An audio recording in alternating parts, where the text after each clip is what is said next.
నమస్కారం. Big debate ప్రత్యేక చర్చ కార్యక్రమానికి స్వాగతం. ప్రతి శనివారం అలానే ఈ వారం కూడా బిగ్ డిబేట్లో జలజీవం పేరుతో ఒక ప్రత్యేకమైన కార్యక్రమం చేస్తున్నాం. ముఖ్యంగా తూర్పుగోదావరి జిల్లాకి సంబంధించి అక్కడ పరిస్థితులు ఎలా ఉన్నాయి, ప్రతి ప్రాణకోటి జీవితానికి మనుషులతో పాటే పశుపక్షాదులకి ఇతర అన్నిటికీ కూడా జలం ఆధారం, జీవనాధారం. అయితే దశాబ్దాలుగా ప్రకృతి కరుణించకపోవటం, లేకపోతే కరువులు, ఈ కారణంగా ప్రాజెక్టులు ఎండిపోతూ ఉన్నాయి. బోర్లు ఎంత లోతుకేసినా నీళ్లు రానటువంటి పరిస్థితి ఉన్నది. అలాగే కెనాల్స్ మెయింటెనెన్స్ లేక ఇబ్బంది పడుతున్న పరిస్థితి. ఈ మొత్తంగా తూర్పుగోదావరి జిల్లాలో నీటి ప్రాజెక్టుల పరిస్థితి ఎలా ఉందో హెచ్ఎంటీవీ ఒక ప్రత్యేక కథనాన్ని తయారు చేసింది. ఆ కథనం మీకోసం.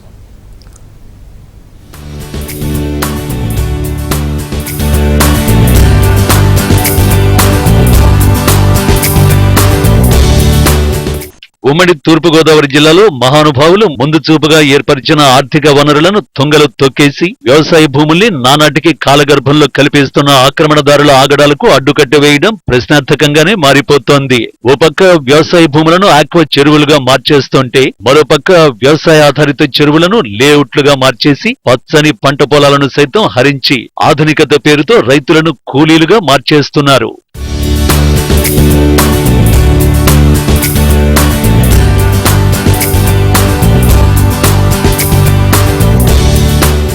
నీటి యొక్క ప్రాముఖ్యతను గుర్తించిన సర్ ఆర్థర్ కాటన్ ముందు చూపుతో వ్యవహరించారు. వృధాగా సముద్రంలో కలిసిపోతున్న గోదావరి జలాలకు రెండు వైపులా గుట్టలను నిర్మించి ధవళేశ్వరం వద్ద 1847 సంవత్సరంలో ఆనకట్ట నిర్మించేందుకు శ్రీకారం చుట్టి 1852 సంవత్సరంలో పూర్తి చేశారు. 5 కిలోమీటర్ల పొడవు 3 టీఎంసీల సామర్థ్యం గల బ్యారేజీని వ్యవసాయ భూములకు అందుబాటులోకి తీసుకొచ్చిన ఘనత సర్ ఆర్థర్ కాటన్దే.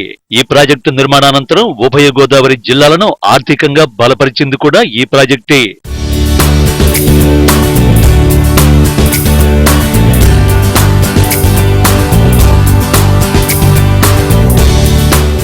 గోదావరి డెల్టా కింద 3 ప్రధాన కెనాళ్ల ద్వారా 130 టీఎంసీల తాగు సాగునీటిని, రబీలో 94 టీఎంసీల తాగు సాగునీటిని సరఫరా చేస్తోంది ధవళేశ్వరం ప్రాజెక్ట్. ధవళేశ్వరం బ్యారేజీకి సంబంధించిన కెనాల్ లాకులన్నీ బ్రిటిష్ వారే నిర్మించారు. కోనసీమలోని వివిధ ప్రాంతాల మీదుగా ప్రవహించే ప్రధాన పంట కాలువపై ఆత్రేయపురం మండలం లొల్ల వద్ద 1883లో లాకులు నిర్మించారు.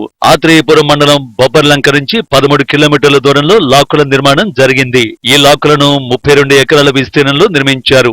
ఈ లాకుల నుంచి ప్రధాన పంట కాలువ 3 విభాగాలుగా విడిపోతుంది. ఈ లాకుల ద్వారానే కోనసీమలోని వివిధ మండలాల్లోని 2,10,000 ఎకరాలకు సాగు, తాగునీరు అందుతుంది. లొల్ల లాకులు శిథిలావస్థకు చేరుకున్నాయని, ప్రధాన కాలువల్లో పూడిక తీయకపోవడంతో సాగునీరు సక్రమంగా అందడం లేదని ఈ ప్రాంత రైతులు ఆవేదన వ్యక్తం చేశారు. సెంట్రల్ డెల్టా ప్రధాన కాలువ పరిధిలో పాత కాలంలో నిర్మించిన కాటన్ ధర కాలంలో నిర్మించిన లొల్లలాకులు శిథిల స్థితికి చేరాయి. దీనివల్ల మొత్తం ఆయకట్టుకు సక్రమంగా సాగునీరు అందటం లేదు. ప్రధానంగా ఈ ప్రధాన కాలువ 3 కాలువలుగా అమలాపురం బ్యాంక్ కాలువ, అమలాపురం కాలువ, గన్నవరం కాలువలుగా విడిపోయి మొత్తం కోనసీమ అంతటికి ఇక్కడి నుంచి తాగునీరు, సాగునీరు సరఫరా అవుతోంది. ప్రస్తుత కాలంలో ఈ కాలువల మీద ఉన్నటువంటి ప్రధాన లాకులు, లొల్లలాకులు శిథిలం అవటం వల్ల సక్రమంగా సాగునీరు అందట్లేదు. అలాగే ప్రధానంగా ఉండేటువంటి కాలువలు కూడా పూడికపోవటం వల్ల పంటలకి సక్రమంగా సాగునీరు అందటం లేదు. కాబట్టి ఇరిగేషన్, డ్రైనేజీ అధికారులు స్పందించి ఈ ప్రాంతంలో గల కాలువలను పంట పొలాలకు సక్రమంగా సాగునీరు అందటానికి, మొత్తం కోనసీమ అంతటికి సాగునీరు అందించడానికి కాలువల పూడుగుతీత పనులు వెంటనే యుద్ధ ప్రాతిపదికన చేపట్టి రైతులకు సహకరించాలని కోరుచున్నాను. ప్రపంచ పురాతన కట్టడాల్లో ఒకటిగా పేరొందిన ధవళేశ్వరం బ్యారేజ్ ఉమ్మడి గోదావరి ప్రజల జీవితంలో భాగంగా మారిపోయింది. ఈ బ్యారేజీ ప్రధాన డెల్టాగా తూర్పు, పశ్చిమ, మధ్యమ కెనాల్ ద్వారా ఖరీఫ్, రబీ పంటలకు నీటి సరఫరా జరుగుతుంది. తూర్పుగోదావరి, కాకినాడ జిల్లాలను కలిపి తూర్పు కెనాల్ 291 కిలోమీటర్ల విస్తీర్ణం కలిగి ఉంది. ఈ కెనాల్ కింద రైతులు ఖరీఫ్ లో 2,82,000 ఎకరాల్లో పంటలు పండిస్తారు. రబీలో 2,14,000 ఎకరాల ఆయకట్టు కింద వివిధ పంటలు పండిస్తారు. తూర్పు కోనసీమ జిల్లాలను కలుపుతూ 26 కిలోమీటర్ల పొడవున్న మధ్యమ కెనాల్ కింద ఖరీఫ్ లో 2,19,000 ఎకరాలు, రబీలో 1,72,000 ఎకరాల్లో వివిధ పంటలు పండిస్తున్నారు. 352 కిలోమీటర్ల పొడవున్న పశ్చిమ కెనాల్ కింద ఖరీఫ్ ఖరీఫ్ లో 5,30,000 ఎకరాలు, రబీలో 4,60,000 ఎకరాల్లో పంటలు పండిస్తున్నారు అన్నదాతలు.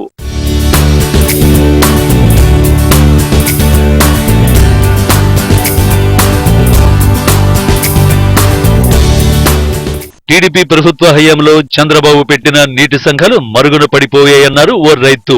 ఉచ్చేలు పంపింగ్ స్కీమ్ పనిచేయకపోయినా 5 సంవత్సరాల నుంచి పట్టించుకునే నాథులే లేరని ఆవేదన వ్యక్తం చేశారు ఆయన. చంద్రబాబు నాయుడు గారు పెట్టిన నీటి సంఘాలన్నీ మరుగున పడిపోయినాయి. ఉచ్చేలు పంపింగ్ స్కీము 5 సంవత్సరాల నుంచి పని చేయకపోయినా ఎవరిలోని కూడా స్పందన లేదు. చాలా అద్భుతమైన పంపింగ్ స్కీమ్ మీద సుమారు 1070 ఎకరాల భూమి, ఈ నీరు రాని మూల భూమి నుంచి భూగర్భ జలాలు తీసుకోవటం వల్ల ఈ వాటర్ టీడీఎస్ ఎక్కువైపోయి అమృతాన్ని వదిలేసి ఈ ఏదో విషాన్ని పెట్టినట్టు దాని మీద విద్యుత్ కూడా చాలా అవసరం లేని మోటార్లన్నీ తిరుగుతున్నాయి. ఒక్క పంపింగ్ స్కీమ్ పనిచేస్తే సుమారు 250-300 మోటార్లు పనిచేయవలసిన అవసరం లేదు.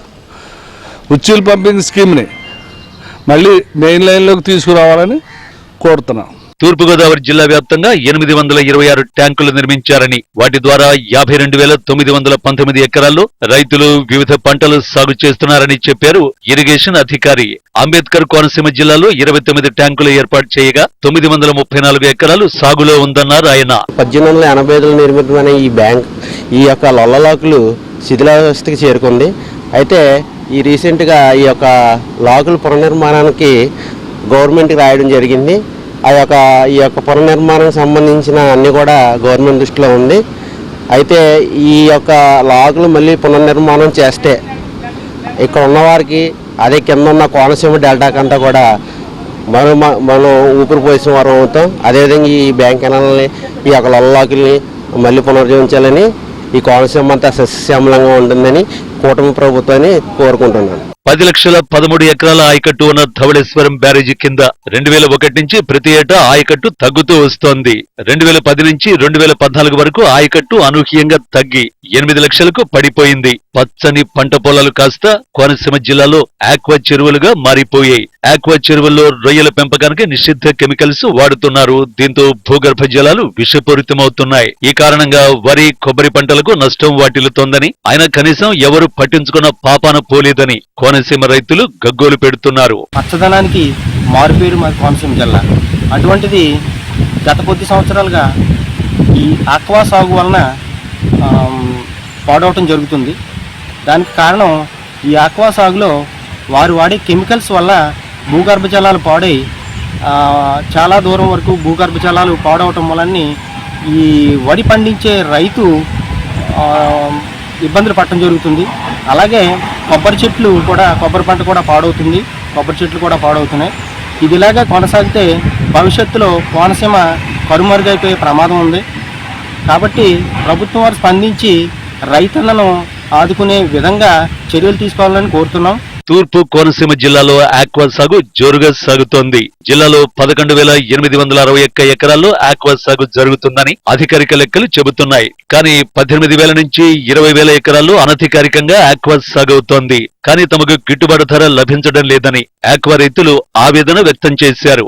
ఈ ఆక్వా సాగులో ఉన్నాం. ప్రస్తుత పరిస్థితుల్లో చాలా ఇబ్బందిగా ఉంది. వరదలు రావడం వల్ల పూర్తిగా నష్టపోయాం.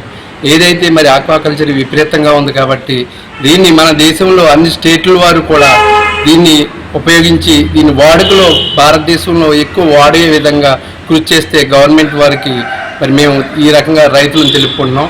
ఎందుకంటే మన విదేశాలకి ఎక్స్పోర్ట్ చేసే కన్నా మన దేశంలో ఉన్న ఈ రొయ్య పంటను మన దేశంలో అన్ని స్టేట్లు ప్రజలకి అందుబాటులోకి తెచ్చి ప్రజలు దీని మీద ఏదైతే పౌల్ట్రీని డెవలప్ చేసిందో గవర్నమెంట్, అదేవిధంగా మోదీ గారు, మరి చంద్రబాబు నాయుడు గారు, పవన్ కళ్యాణ్ గారు మరి ఆక్వా రైతులను దృష్టిలో పెట్టుకుని మరి అన్ని సబ్సిడీలు ఇచ్చి ఆక్వా రైతులను ఆదుకోవాల్సిందిగా కోరుచున్నాం.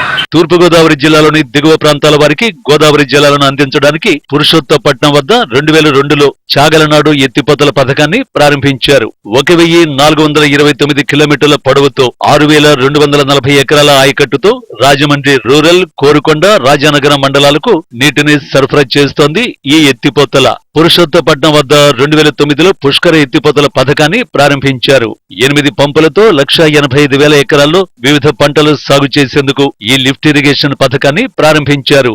అయితే ఈ ఎత్తిపోతల పథకం అనుకున్నట్లు పనిచేయలేదని ఆవేదన వ్యక్తం చేశారు రైతులు. దీంతో ఇంజిన్లు పెట్టుకుని తమ పంటలకు నీటిని అందిస్తున్నామని చెప్పుకొచ్చారు. ఎత్తిపోతల పథకాలు అంటే పుష్కరాలు ఒకటండి. ఈ పోలవరం ఇంకా పూర్తి అవ్వలేదు మాకు. దాని నుంచి రైతులు ఇలాగా ఇంజిన్లు పెట్టుకుని అవి పెట్టుకుని తోడుకోవడం తప్ప ఎత్తిపోతల పథకాలు అనేది మాకు ఏమీ లేదు. ఇక్కడ ఇలాగ అచ్చితాపురం కాడి నుంచి ఇలాగ ఆదరాడల్లి వరకు కూడా ఈ కాలువ వదులుతున్నారు. దాన్ని బట్టి రైతులు నీళ్లు తోడుకుంటున్నారు తప్ప దానివల్ల ఎత్తిపోతల పథకం దాంట్లోంచి వచ్చి మాకు వదులుకుంటే టైప్ ఏం కాదండి. చాగలనాడు ఎత్తిపోతల పథకం ద్వారా తూర్పుగోదావరి జిల్లాలోని సీతానగరం, కోరుకొండ, జగ్గంపేట, గోకవరం మండలాలకు సాగునీరు అందుతుంది. అయితే ఈ ఎత్తిపోతల ద్వారా సాగునీరు అవసరమైన మేరకు అందడం లేదని, దీంతో తాము వర్షాధార పంటలు పండిస్తున్నామని అంటున్నారు ఆయకట్టు రైతులు. పుస్తకం ఎత్తిపోతల పథకం ఉందండి. ఎత్తిపోతల పథకం నుంచి కింద సైట్ ఉన్న వాళ్ళు కొంతమంది గారికి ఉపకారం ఉందండి. అవి తోటల వల్ల వెళ్తుందండి. పై మెరకతట్టు అంతా కూడా ఇంజనీర్లు పెట్టి తోడుకోవాలండి. అదే తూరు ఏరి కింద మెరకలు ఉన్నాయండి ఎదురుపాక, వాటికి కూడా పోలవరం కెనాల్ కింద నుంచి కిందంతా కూడా ఇంజనీర్లు పెట్టి తోడుకోవాల్సిందండి. కొనపూరు గ్రామంలో కూడా అసలు ఏ ఆధారం లేదండి. ఆ రైతులు వర్షాధారంతో పండించుకున్నట్టండి, లేకపోతే ఇంకా రైతులు నోటికాడికి వచ్చింది పోవడం అండి. తూర్పుగోదావరి జిల్లా ఎగువ ప్రాంతంలోని గోకవరం నుంచి రాజమండ్రి రూరల్ ప్రాంతం వరకు రియల్ ఎస్టేట్ దందాలకు అంతు లేకుండా పోతోందని ఆవేదన వ్యక్తం చేశారు స్థానికులు. ఓ పక్క ఎత్తిపోతల పథకాల కింద కెనాల్ నిర్మాణాలు పూర్తి స్థాయిలో జరగకపోవడంతో రైతులు ఇబ్బంది పడుతుంటే, మరోపక్క రియల్టర్లు చెలరేగిపోతున్నారని స్థానికులు ఆవేదన వ్యక్తం చేశారు. ముఖ్యంగా ఈ గవర్నమెంట్ కన్వర్షన్ ఇస్తేనే అవుతాయి. అంటే ఎంఆర్ఓ ద్వారా ఆర్డీఓ గారు కన్వర్షన్ ఇస్తే లేఅవుట్లు అవుతాయి. అంటే ఈ లేఅవుట్ జరిగితే ఖచ్చితంగా ప్రభుత్వం అనుమతిస్తేనే లేఅవుట్ అవుతుంది.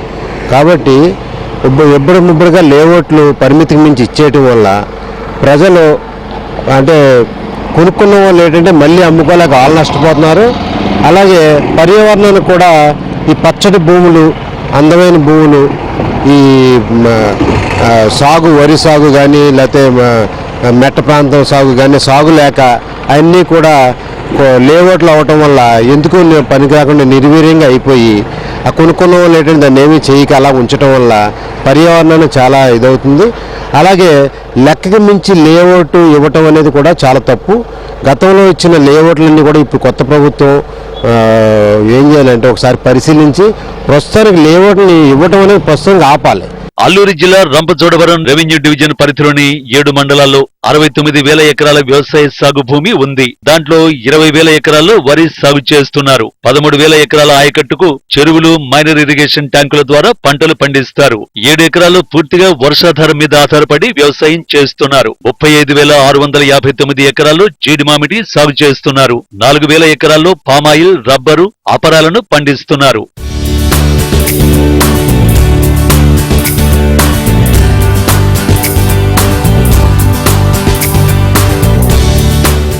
రెండు 2006లో అప్పటి ముఖ్యమంత్రి రాజశేఖర్ రెడ్డి రంపచోడవరాన్ని ఆనుకుని ముసిరిమిల్లి ప్రాంతంలో ప్రాజెక్టు మంజూరు చేశారు. ఈ ప్రాజెక్టు అల్లూరి జిల్లాలోని రంపచోడవరం, దేవీపట్నం, గంగవరం, కోరుకొండ మండలాల మీదుగా 42 కిలోమీటర్ల కెనాల్ మార్గం ఏర్పాటు చేసి 22,640 ఎకరాలను ఆయకట్టుగా ఈ ప్రాజెక్టు రూపకల్పన చేశారు. 5 మండలాల్లో 23 గ్రామాలకు నీరందించే లక్ష్యంతో ఈ ప్రాజెక్టు నిర్మించారు. 223 కోట్ల రూపాయలతో ప్రారంభించిన ఈ ప్రాజెక్టు పనులు నాటి నుంచి నేటి వరకు 95% మాత్రమే పూర్తయ్యాయని అన్నాడు రైతు. గంగవరం మండలంలో ఈ 12 గ్రామాలకి ఒక్క గ్రామానికి 1 ఎకరా కూడా నీళ్ళు వెళ్లకుండా ఈ ప్రాజెక్టుని కుదించేశారు ఇంజనీరింగ్ అధికారులు. దీనివల్ల ప్రత్యామ్నాయంగా ఆలోచించి మరలా గంగవరం మండలానికి 12 గ్రామాలకి నీళ్లు వెళ్ళడానికి మరో ఆలోచన చేయాల్సిందిగా నేను ప్రభుత్వాన్ని కోరుతా ఉన్నాను. రంపచోడవరం మండలంలోని భూపతిపాలెం ప్రాజెక్టును 2012లో అప్పటి ప్రభుత్వం నిర్మించింది. ఈ ప్రాజెక్టు రంపచోడవరం, గంగవరం మండలాల్లోని 33 గ్రామాలకు 11,525 ఎకరాల ఆయకట్టు ఉంది. అయితే ప్రస్తుతం 8,000 ఎకరాలకు మాత్రమే నీరందుతోందని రైతులు ఆవేదన వ్యక్తం చేశారు. ఈ ప్రాజెక్టు కెనాళ్లు మరమ్మతు చేయడం లేదని, తుంగగడ్డి అడ్డు రావడంతో నీరు చివరి ఆయకట్టు వరకు రావడం లేదని రైతులు ఆవేదన చెందుతున్నారు. ఈ నీటి వల్ల ప్రాజెక్టులు నిండుగా ఉన్నాయండి. పోయిన సంవత్సరం నష్టపోయామండి వర్షాలు లేక. ఈ నీళ్లు ఇచ్చినా మాకు ఉపయోగం లేకుండా పోయినాయండి నీళ్ళు. ఈ బోధులు బాగు చేస్తున్నాం, అవి బాగు చేస్తున్నాం అని చెప్తున్నారు తప్ప అధికారి వారు చేసి ఎక్కడ దాకా వస్తున్నాయో తెలుస్తలేదు నీళ్లు. అలాగే ఇంచుమించు ఒక 5-6 గ్రామాలు జనాలు ఇబ్బంది పడి నష్టపోయి ఉన్నారండి. దాని మీద వర్షాలు ఈ సంవత్సరం బాగా పడిన దాని మీద నిండుగుండలాగా ఉన్నాయి. ఈ ప్రాజెక్టులు నిండిపోయి నిండుగుండలాగా ఉన్నాయి కానీ నీళ్లు మాత్రం రావట్లేదండి. వర్షాధారం మీదే ఇప్పుడు ఈ ఆకుమళ్ళు ఇవన్నీ పోసుకున్నామండి. తర్వాత వస్తుందని ఆశిస్తున్నాం. ఏళ్ళ మరి దాన్ని కొంచెం నీళ్లు వచ్చేలాగా మాకు కల్పిస్తే సరిపోద్దండి. ఉమ్మడి తూర్పుగోదావరి జిల్లాలోని ప్రాజెక్టు ఆయకట్టు వివిధ రీతుల్లో తగ్గిపోతోంది. కొంతమంది రియల్టర్లు ప్లాట్లుగా మార్చేసి విక్రయిస్తున్నారు. కొంతమంది రైతులు ఆక్వా సాగు చేస్తున్నారు. సాధారణ పంటలు పండించే రైతుల పరిస్థితి దయనీయంగా మారింది. వ్యవసాయ భూములను ప్లాట్లుగా మార్చడానికి అధికారులు కేవలం 30% మాత్రమే అనుమతులు ఇవ్వాలి. కానీ కాసులకు కక్కుర్తిపడి ప్లాట్లుగా మార్చడంతో వ్యవసాయ భూములు కనుమరుగవుతున్నాయి. ఇప్పటికైనా అధికారులు మేల్కొని వ్యవసాయ భూములను కాపాడుతారని అంశం మీద మనతో మాట్లాడటానికి టీకే విశ్వేశ్వరరెడ్డి గారు, గోదావరి పరిరక్షణ సమితి నాయకులు ఉన్నారు మనతో. అలాగే ముద్రగడ జమ్మి గారు, నర్సరీ అసోసియేషన్ అధ్యక్షులు వారు కూడా ఉన్నారు. మట్టా ప్రభాకర్ గారు, కోనసీమ జిల్లా రైతు సంఘం నాయకులు వారు కూడా మనతో ఉన్నారు. మరి కాసేపట్లో సీతంశెట్టి వెంకటేశ్వర గారు, రంపచోడవరం మాజీ ఎమ్మెల్యే గారు కూడా మనతో జాయిన్ అవుతారు. ముందుగా విశ్వేశ్వరరెడ్డి గారు నమస్కారం. హలో విశ్వేశ్వరరెడ్డి గారు. విశ్వేశ్వరరెడ్డి గారు ఒకసారి మాట్లాడండి సార్. మ్యూట్లో ఉన్నట్టున్నారు, ఒకసారి అన్మ్యూట్ చేయండి సార్ విశ్వేశ్వరరెడ్డి గారు. Hello, okay. విశ్వేశ్వరరెడ్డి గారు, నా వాయిస్ వినపడుతుందా? విశ్వేశ్వరరెడ్డి గారు, మీరు ప్రధానంగా ఈ గోదావరి పరిరక్షణ సంఘం బాధ్యతలు చూస్తా ఉన్నారు. ఒక సమితిని ఏర్పాటు చేసుకున్నారు.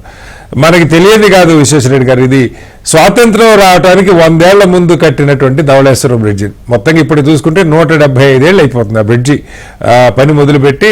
1852లో పూర్తయినటువంటి బ్రిడ్జ్, బ్యారేజ్ అది.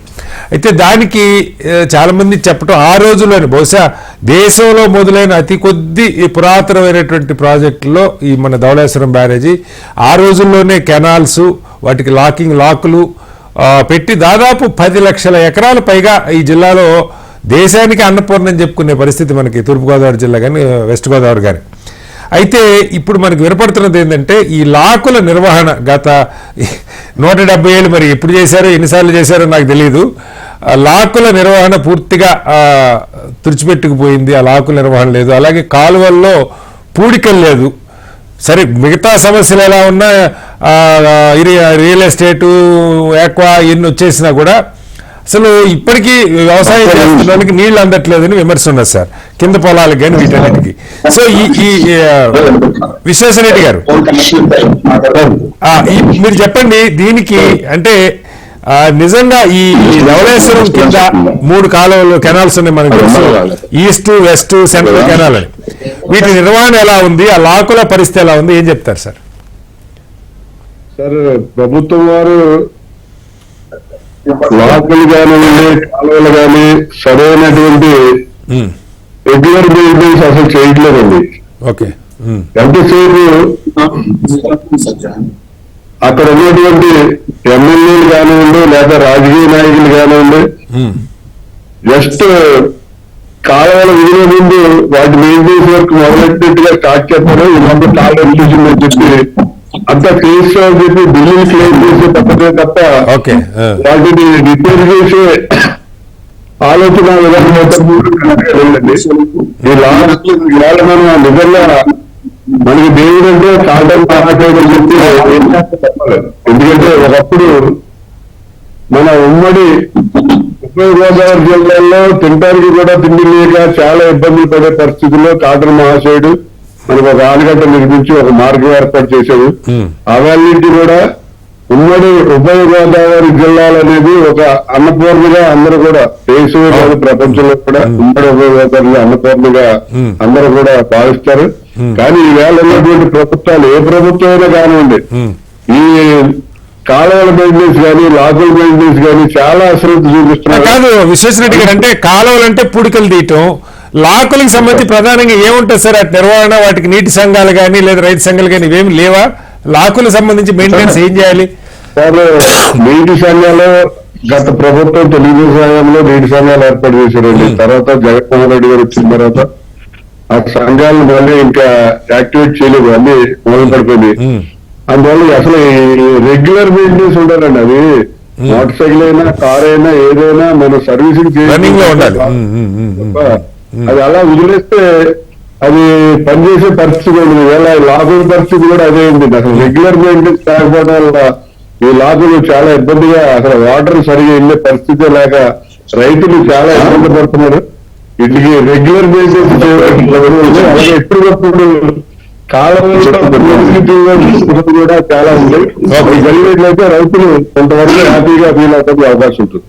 సో అయితే ఈ వ్యవసాయం ఇక్కడ మొత్తం ఈ 10 లక్షల ధవళేశ్వరం కిందే ఈ 3 కెనాల్స్ కిందే దాదాపు 10 లక్షల ఎకరాల పైగా సాగేదని చెప్తారు.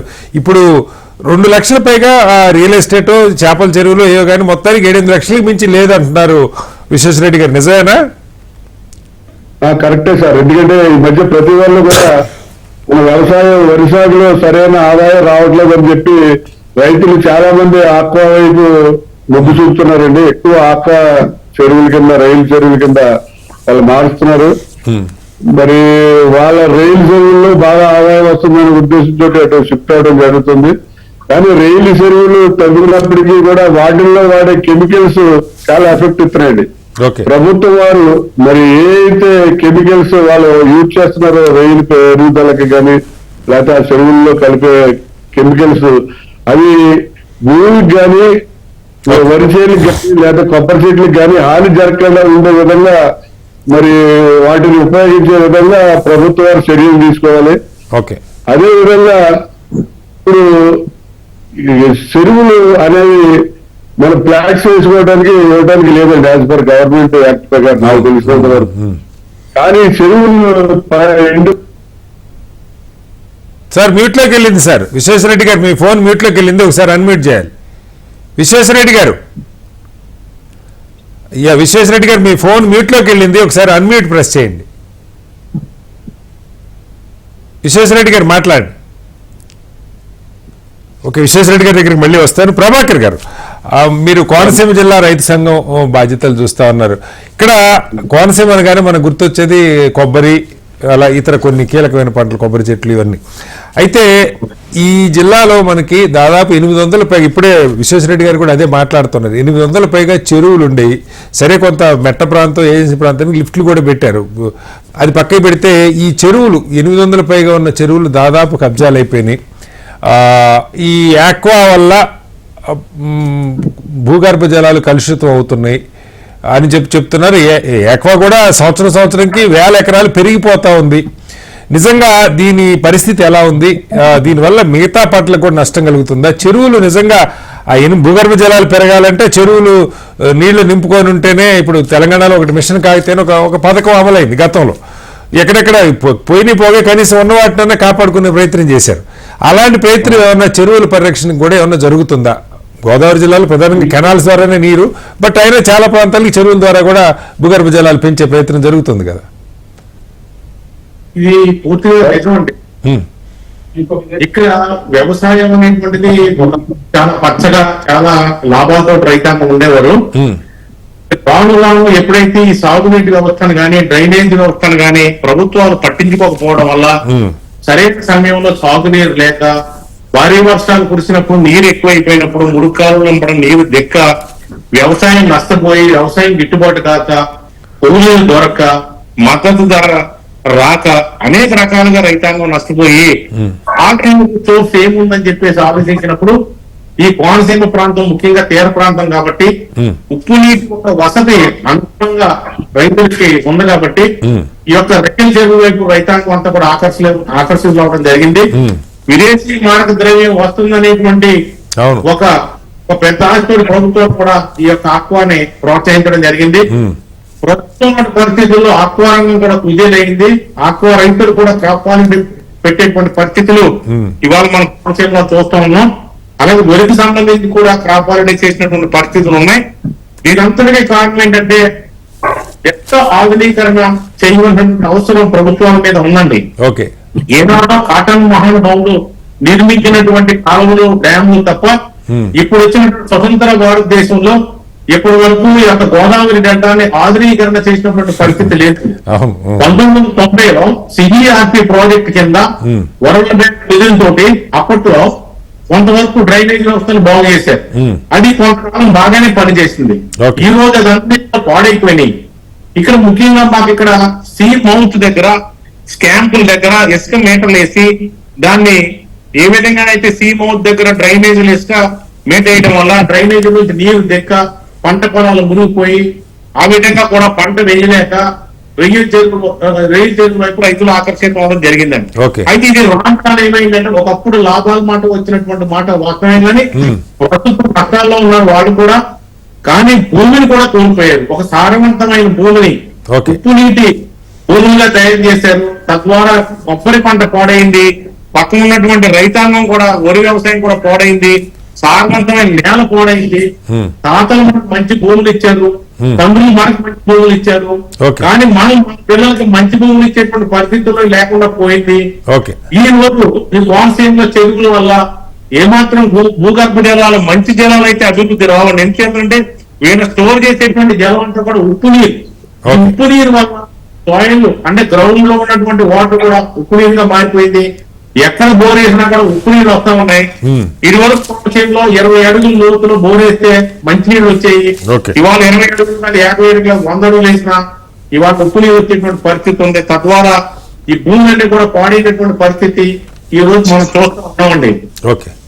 మొత్తం ఎట్టి పరిస్థితుల్లోనూ కూడా రైతుల్ని వ్యవసాయం వైపు మొగ్గేటట్టుగానే ప్రోత్సహించాల్సిన అవసరం కూడా భవిష్యత్తు తరాలను దృష్టిలో పెట్టుకుంటే మనకు ఉందండి. ఏం చేస్తుంటే భవిష్యత్తులో ఆహార భద్రత కావాలని చెప్పేసి ప్రభుత్వాలు చెప్తా ఉన్నాయి. ఇంత పెద్ద దేశానికి ఆహారాన్ని అందివ్వాలి. మన కూడా ప్రపంచ దేశానికి కూడా ఆహారాన్ని అందివ్వాలంటే సారవంతమైన భూమిని మనం కోల్పోయినట్లయితే మన ఆహారాన్ని అందివ్వలేనటువంటి పరిస్థితి కూడా వస్తా ఉంది. ఇప్పటికే బియ్యం మనం చూస్తా ఉన్నాం. బియ్యం ధరలు ఆకాశాన్ని అంటుని దేశంలో బియ్యం కూడా కొరత వస్తుందని చూస్తా ఉన్నాం. ప్రపంచంలో కూడా బియ్యం కొరతను చూస్తా ఉన్నాం. ఇలాంటి పరిస్థితుల్లో ఉన్న నేలనైనా కాపాడుకునే బాధ్యత ప్రభుత్వాల మీద ఉంది. సాగునీటి ప్రభుత్వంలో తెలుగుదేశం ప్రభుత్వం ఉన్నప్పుడు సాగునీటి యాజమాన్య సంఘాలు అనేటువంటి ఉండేయండి.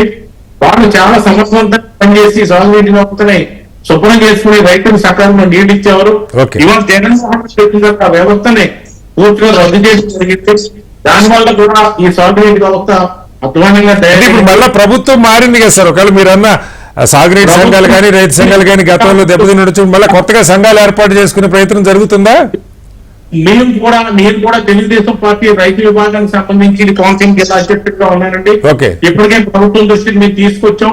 ప్రభుత్వం కూడా ఈ సాగునీటి యాజమాన్య సంఘాలను ఏర్పాటు చేసి ఈ వ్యవస్థను గాడిలో పెడతామని చెప్పి అంటూ ఉన్నారు. మొన్ననే లొల్లలాగులు ఇందాక విశ్వేశ్వరరెడ్డి గారు మాట్లాడారు. లొల్లలాగులు కూడా పాడేది ఏనాడో కాటన్ మహానుభావులు కట్టినటువంటి లాగులు పాడే. మా స్థానిక ఎమ్మెల్యే అయినటువంటి సత్యానందరావు గారు కూడా ఆ లొక్కలు స్థానిక ఎమ్మెల్యే గారు ఆయన కూడా మా అసెంబ్లీలో మాట్లాడటం జరిగింది. దాని మీద ప్రభుత్వం కూడా ఒక నివేదిక తయారు చేయండి, ఆ లాగులు కూడా మనం కడదామని అంటున్నారు. ఇలాగ అంతా కూడా మనం నిర్మించినట్లయితే భవిష్యత్తులో మంచి నీటి వ్యవస్థని మనం ఇవ్వగలిగితే రైతులకి, అదేవిధంగా మురుగునీరు పారుదల సౌకర్యం మనం కల్పించగలిగినట్లయితే భవిష్యత్తులో మళ్ళీ పూర్వ రోజులు రావడానికి అవకాశం ఉంది సార్. రైట్ సార్, మళ్ళీ వస్తాను సార్ మీ దగ్గరికి.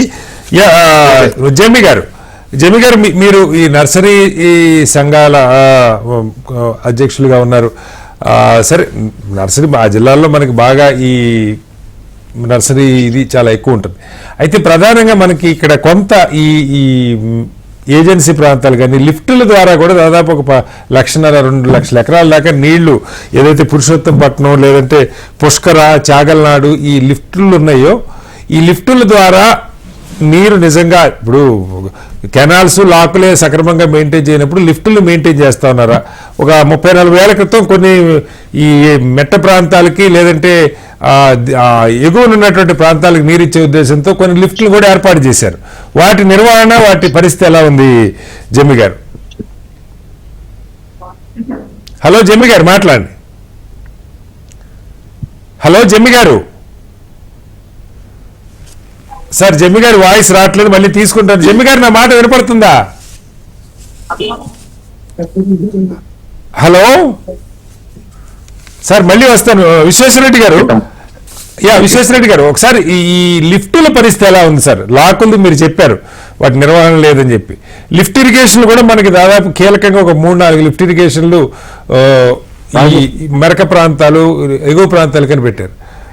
ఓకే, వీటి గురించి విశ్వేశ్వరరెడ్డి గారితో అలాగే జమ్మి గారితో. విశ్వేశ్వరరెడ్డి గారు, ఈ లిఫ్టుల పరిస్థితి ఏంటి సార్? ఇందాక మనం అనుకున్నాం పురుషోత్తంపట్నం కానీ లేకపోతే పుష్కర కానీ చాగల్నాడు కానీ ఈ లిఫ్టులు మెట్ట ప్రాంతాలు లేకపోతే ఎగువ ప్రాంతాల కోసం అని చెప్పి ఒక 30-40 ఏళ్ల స్పాన్లో ఏర్పాటు చేశారు. 1,00,000-1,50,000 ఎకరాల దాకా సాగవుతుంది అంటున్నారు వీటి ద్వారా.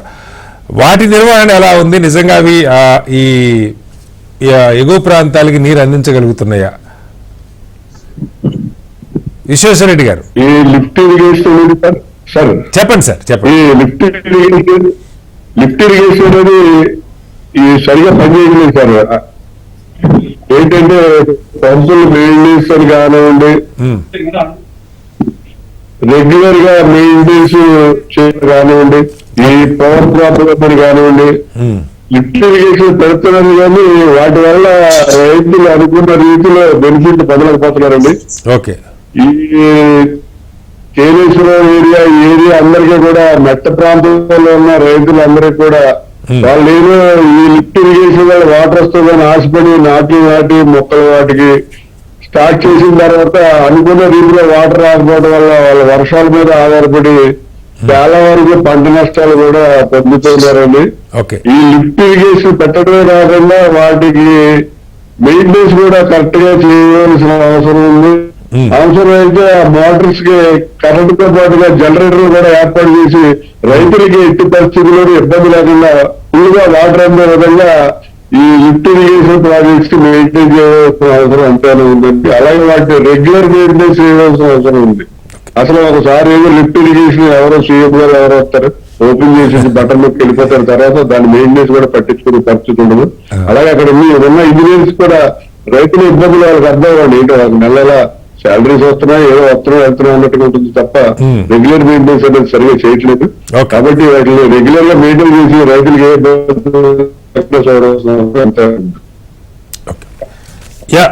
విశ్వేశ్వరరెడ్డి గారు, మళ్ళీ వస్తాను సార్ మీ దగ్గరికి. జమ్మి గారు, ముద్రగడ్డ జమ్మి గారు, నా వాయిస్ వినపడుతుందా? ముద్రగడ్డ జమ్మి గారు, ఇది మీది వీడియో ఇందాక సరిగా రాలేదు. అయితే జమ్మి గారు, ఇక్కడ మీరు ప్రధానంగా నర్సరీకి సంబంధించి నర్సరీ సంఘం అధ్యక్షులుగా ఉన్నారు. ఈ జిల్లాలో మనకి వరితో పాటుగా కొబ్బరి, జీడి మామిడి, అలాగే రబ్బరు, ఇంకా అపరాలు, ఇలా కొన్ని ఇతర పంటలు కూడా బాగా సాగు చేసే ఆక్వా ఎలాగో ఉంది.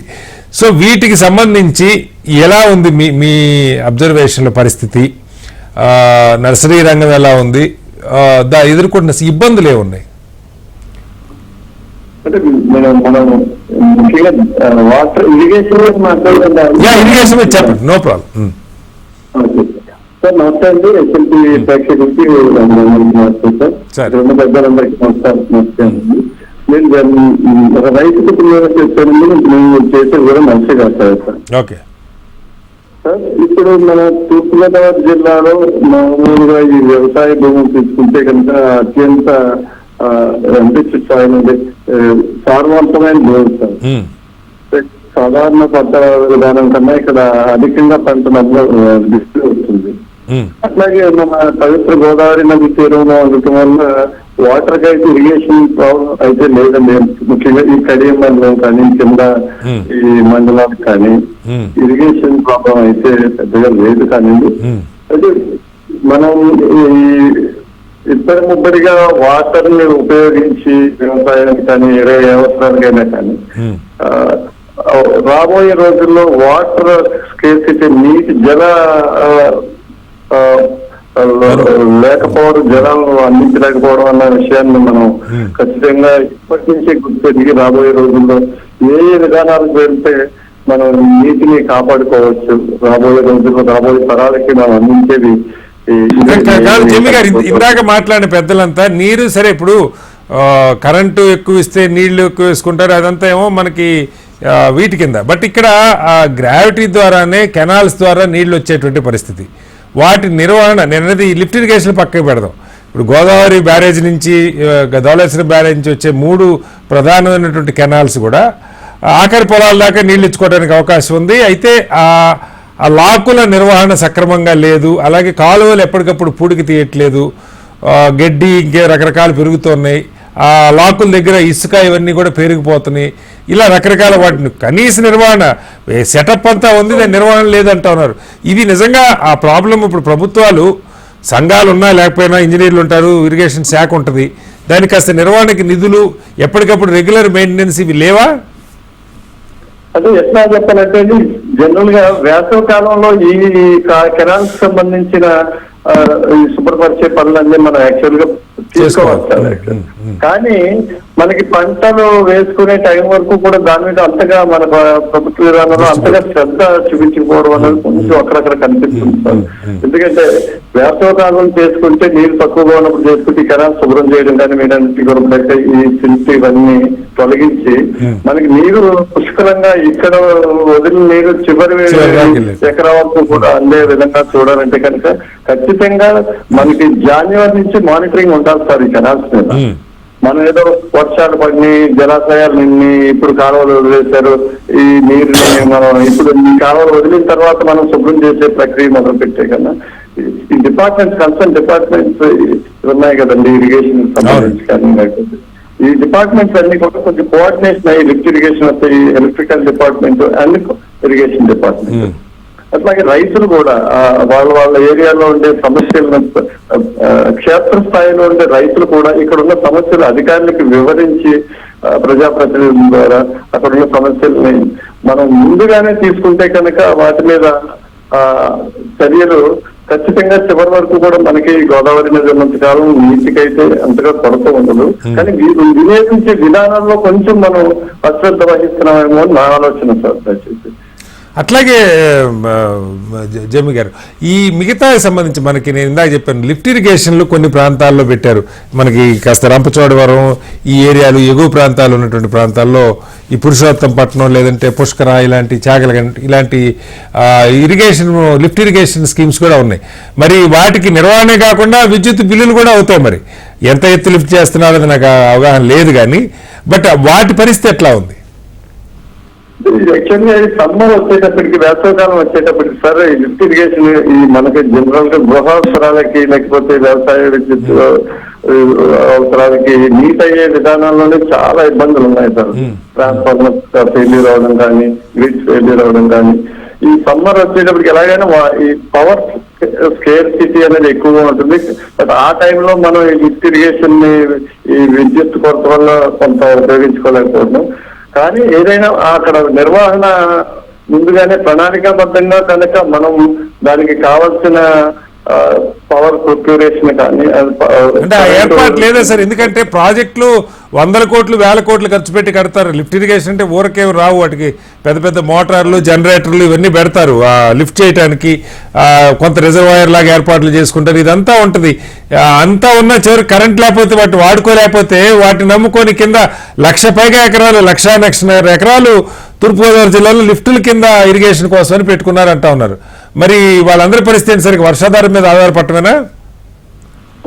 సార్ అంతే కదా సార్. ఇప్పుడు మనకి దీనికి కావాల్సిన మనకి ఆ టైం కావాల్సిన ఈ విద్యుత్ కొరతని అధిగమించే విధానాన్ని మనం ముందుగానే గ్రహించాలి. ఆ టైం వచ్చేటప్పటికి లేదు సార్ ఇక్కడ ఇండి ప్రాబ్లం ఉందనే దానికి సంబంధించిన వ్యవస్థల శాఖలో కూడా పూర్తిగా దాని మీద కేంద్రీకృతం చేసి దృష్టిని రాబోయే సమయాల్లో మనం ఎంత పవర్ ని మనం దీనికి కేటాయించవలసి వస్తుంది, ఏ అవసరాలు ఎట్లా ఉన్నా కానీ దాన్ని మనం ఏ విధంగా మనం సమకూర్చుకోవాలన్న విధానం మీద ముందుగానే ప్రాజెక్ట్ తయారు చేసుకోవాలి. ఖచ్చితంగా ఉండకుండా ఉండదు కానీ బట్ ఆ టైం వచ్చేటప్పటికి ఖచ్చితంగా మనం ఇబ్బంది పడుతున్నాం.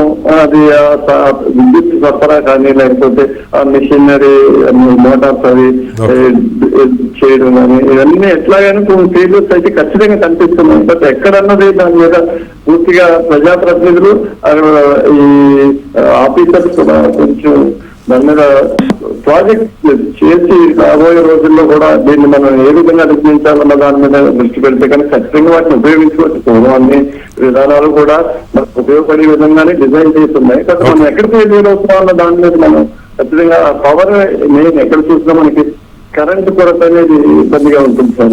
అది మెయిన్ లిఫ్ట్ ఇరిగేషన్ కి. అక్కడ మనం కొంచెం దాన్ని నీట్ అవ్వలేకపోతున్నాం, రైతులకు సరైన సమయంలో నీరు అందించలేకపోతున్నాం. నా ఉద్దేశం. రైట్ సార్, మళ్ళీ వస్తాను సార్ మీ దగ్గరికి జిమ్మి గారు. సీతాశెట్టి వెంకటేశ్వర గారు మాజీ ఎమ్మెల్యే రంపచోడవరం మనతో ఉన్నారు లైవ్ లో. వెంకటేశ్వర గారు నమస్కారం. నమస్కారం అండి, మీకు ప్యానల్ పెద్దలందరూ. నమస్తే వెంకటేశ్వరరావు గారు. అయితే సార్ మీరు చట్టసభల్లో పనిచేశారు తూర్పుగోదావరి జిల్లా నుంచి. దశాబ్దాలుగా ముఖ్యంగా రంపచోడవరం లాంటి ప్రాంతాల్లో ఇబ్బందులు కొత్త కాదు, మనకు తెలియంది కాదు. అయితే ఇప్పుడు ప్రధానంగా గోదావరి జిల్లా, తూర్పుగోదావరి జిల్లా మనం కొంత ఏజెన్సీ ప్రాంతం, కొంత ఈ కోనసీమ, కొంత గోదావరి డెల్టా కింద చూస్తాం. ఏజెన్సీ ప్రాంతంలో రైతుల పరిస్థితి లేదా అక్కడ ఉన్న ఇబ్బందులు, వాటిని ఎలా అర్థం చేసుకోవాలి, ఏం చెప్తారు సార్?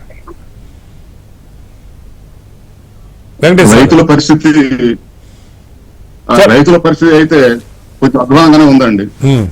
ఎందుకంటే ఏజెన్సీలు అడవుల్లోనూ కొండల్లో పడ్డ జలాధారమే మనకి కాలువల ద్వారా నదులకు చెల్లి నదుల నుండి సముద్రంలోకి వెళ్తాయండి. అవును, ఇది పరిస్థితి అండి.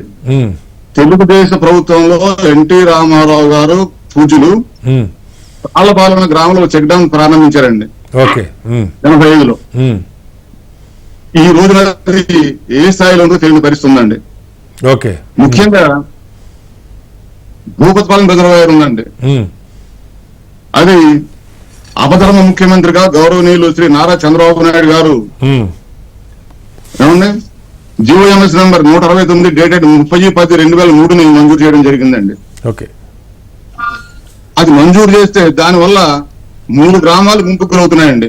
గాంధీనగరం, కొత్తపాకలు, భూపతిపాలెం. భూపతిపాలెం 20 ఇళ్ళండి, 30 గ్రామాలు ఉన్నాయండి. గాంధీనగరం గ్రామానికి, కొత్తపాకల గ్రామానికి కూడా పునరావాసం కల్పించారు, కాలనీ కూడా కట్టారండి. గాంధీనగరం గ్రామం మునిగిపోయే విధంగా, కొత్తపాకల గ్రామం మునిగిపోయే విధంగా భూతం రిజర్వాయర్ కట్టాలండి. ఆ విధంగా కట్టలేదండి. ఆ విధంగా కట్టకుండా 45 గ్రామాలకి నీళ్లు ఇస్తాము. దాదాపు 11,000 ఎకరాలకి సాగునీరు వస్తుందని భూపతిపాలెం రిజర్వాయర్ కింద రావడం ఒక చిన్న సమయం ఇవ్వండి సార్, చెప్పండి సార్. 45 గ్రామాలకి నీళ్లు ఇస్తాము, 23,086 ఎకరాలు నీళ్లు ఇస్తామని చెప్పి ఆ రోజు చెప్పడం జరిగిందండి. కానీ 23,000 ఎకరాలు నీళ్లు ఇవ్వడం లేదండి. 14,000 ఎకరాలకు సుమారుగా ఇస్తామని చెప్పి మరలా 14,028 ఎకరాలు నీళ్లు ఇస్తామని చెప్పి మళ్ళీ ఒక మాట చెప్పారండి. కేంద్ర జలవనరుల సంఘం 12,000 ఎకరాలు నీళ్లు ఇస్తామని చెప్పేసి ఒక సమాచారం ఇచ్చారండి. సమాచారం తీసుకున్నామండి. మీరు ప్రాజెక్ట్ ఎత్తు తగ్గించారు, అందువల్ల 23,000 ఎకరాలు నీళ్లు వెళ్ళటం లేదు అని చెప్పి నేను చెప్పడం జరిగిందండి. రాశాను. రాసిన తర్వాత దానికి సమాధానం ఇచ్చారంటే 45 గ్రామాలు కాదు, 33 గ్రామాలుగా నీళ్లు ఇస్తున్నాం అని చెప్పి వారు చెప్పడం జరిగిందండి. ఇంకో లిస్ట్ ఇచ్చారండి మళ్ళీ 33 గ్రామాలు కూడా. 33 గ్రామాలకు ఇచ్చిన తర్వాత గంగవరం మండలంలో 12 గ్రామాలు ఉన్నాయండి, 13 గ్రామాలు ఉన్నాయండి. గంగవరం మండలంలో గంగవరం అడ్డతీగల రోడ్డుకి కుడిచే వైపు ఉన్న గ్రామాలు 12 గ్రామాలకి ఏ ఒక్క గ్రామానికి కూడా ఒక్క చుక్క నీరు వెళ్ళటం లేదండి. అదే ప్రాజెక్టు కింద మొట్టమొదటి గ్రామం రంప గ్రామం అండి.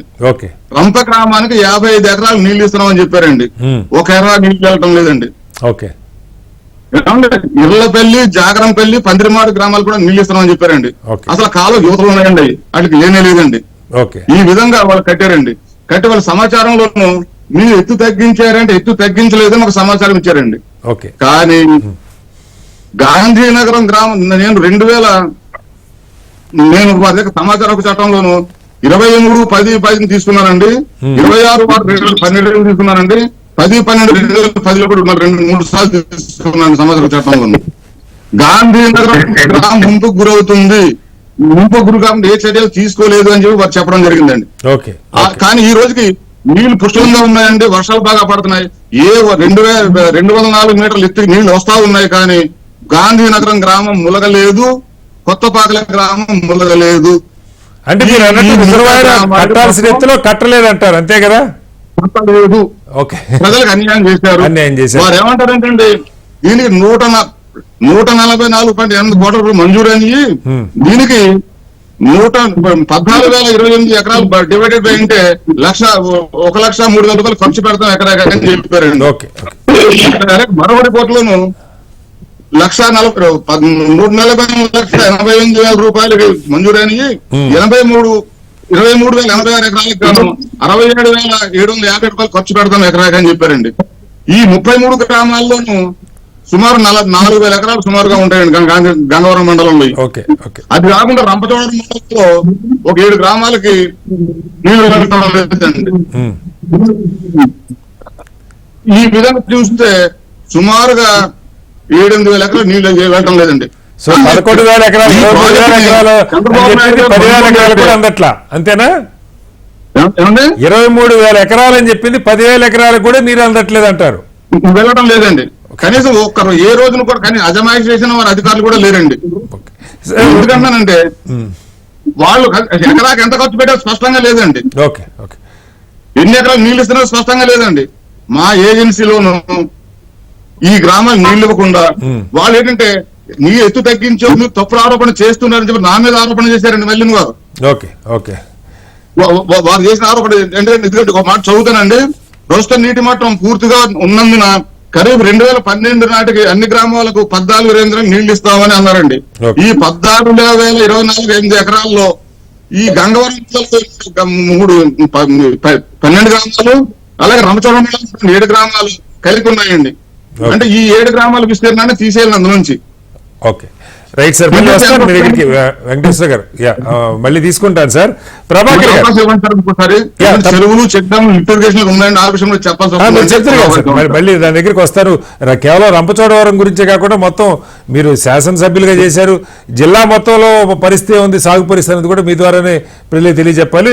ప్రభాకర్ గారు, అయితే ఇక్కడ ఇప్పుడు మనకి ఇంకా కొన్ని ప్రాంతాలకు సంబంధించి ఈ పోలవరం కొంత పూర్తయితే కొంత అడ్వాంటేజ్ ఉంటుందన్న ఆలోచన ఉన్నది. సో దాని పరిస్థితి ఏంటి మీ దగ్గర? అసలు ఇదేమన్నా జరుగుతుందా? ఓవరాల్గా జిల్లాకి సంబంధించి ఒక పర్టికులర్ ప్రాంతం మనం కవర్ చేయలేం. కానీ నేను ఇందాక చెప్పాను, ధవళేశ్వరం ఇప్పుడు మనకి పైనుంచి గోదావరి 300 పైగా ప్రాజెక్టులు ఉన్నాయి. కానీ తూర్పుగోదావరి జిల్లాకు వచ్చాక మీరు వాడుకుంటే నీళ్ళైతే ఈ సంవత్సరం పుష్కలంగా వర్షాలు వచ్చినాయి, ప్రాజెక్టులు నిండా నీళ్లు ఉన్నాయి. కానీ కింద దాని నిర్వహణ మిగతాయి లేకపోవటం, అవసరమైన చోట 5,000 ఎకరాలైనా 10,000 ఎకరైనా వాటికి కావాల్సిన ఏర్పాటు చెక్ డ్యాములా, చిన్న చిన్న లిఫ్ట్లా, పంపింగ్ స్కీమ్లా, ఈ ప్రభుత్వాలకి ఒక పూర్తి స్థాయి దృష్టి రైతుల దగ్గర నుంచి వాళ్ళకి నీరిచ్చి సంతృప్తిగా మాక్సిమం వాళ్ళ దగ్గర నుంచి దిగుబడి రాబట్టాలన్న కోరిక ఉందా? ఖచ్చితంగానండి. ఇప్పుడు పోలవరం పూర్తయితే ఈ గోదావరి డెల్టాలో ఉన్నటువంటి 10 లక్షల ఎకరాల ఆయకట్టు కూడా పూర్తి స్థాయిలో స్థిరీకరణ జరిగేటువంటి అవసరం పరిస్థితి ఉందండి. ఏం చేతనంటే ఇవాళ గోదావరిలో అతివృష్టి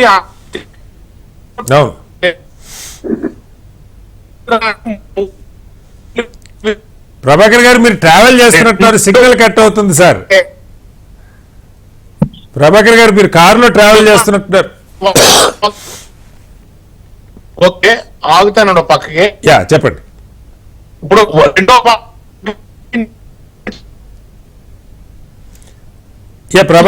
పరిస్థితులు మనం చాలా సార్లు చూసామండి. చెప్పండి సార్. ఇప్పుడు గనక పోలవరం పూర్తయితే రెండో పంటకి మనం సమర్థవంతంగా మనం నీరిచ్చుకోగలుగుతాం.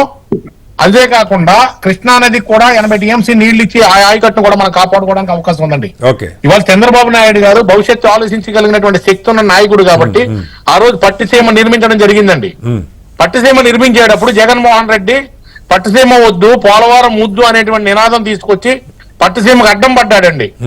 అలాంటి అడ్డం పడ్డటువంటి ముఖ్యమంత్రి పోలవరం పూర్తి చేయగలిగాడా? చేయలేకపోయాడు. 72% చేసినటువంటి ప్రాజెక్ట్ ని 2% కూడా ఎదరికి తీసుకెళ్లినటువంటి ప్రభుత్వం మేము కట్టినటువంటి పట్టిసీమ తోటి కృష్ణా డెల్టాకు నీళ్లు ఇచ్చి పంటను కాపాడిన పరిస్థితి మనం చూసామండి. ఇలాంటి పరిస్థితుల్లో ఖచ్చితంగా పోలవరం తొందరగా మనం నిర్మించుకున్నట్లయితే మనం ఈ యొక్క గోదావరి డెల్టాలో ఉన్నటువంటి ఆయకట్టుని స్థిరీకరణ చేసుకోవడమే కాకుండా ఇంకో 7,20,000 ఎకరాల ఆయకట్టును మనం కొత్తగా తెచ్చుకోగలుగుతాం. 980 మెగావాట్ల విద్యుత్తును కూడా మనం పొందగలుగుతాం. వైజాగ్ లాంటిటువంటి మహానగరానికి మంచినీళ్ళు ఇవ్వగలుగుతామండి. మీరు చెప్పింది కరెక్టే ప్రభాకర్ గారు. అంటే పోలవరం ఇప్పుడు 72% పైగా పూర్తయింది. ఇప్పుడు కూటమి ప్రభుత్వం వచ్చింది. సరే, కేంద్రం నుంచి నిధులు రావాలి, పోలవరంకి సంబంధించి పెద్ద ఎత్తున R&R ప్యాకేజీకి సంబంధించి నిధులు కావాలి, మిగతాయి కావాలి. ఇది పెద్ద ప్రాజెక్టు. సరే, 1000 కోట్లు 10,000 కోట్లకు సంబంధించిన ప్రాజెక్టు. సరే, అది ఏమవుతుందని ఒకటి పక్కకు పెడితే ఇప్పుడు కంప్లీట్ 2 ఏళ్ళు అంటున్నారు, అవ్వాలని మనం కోరుకుందాం.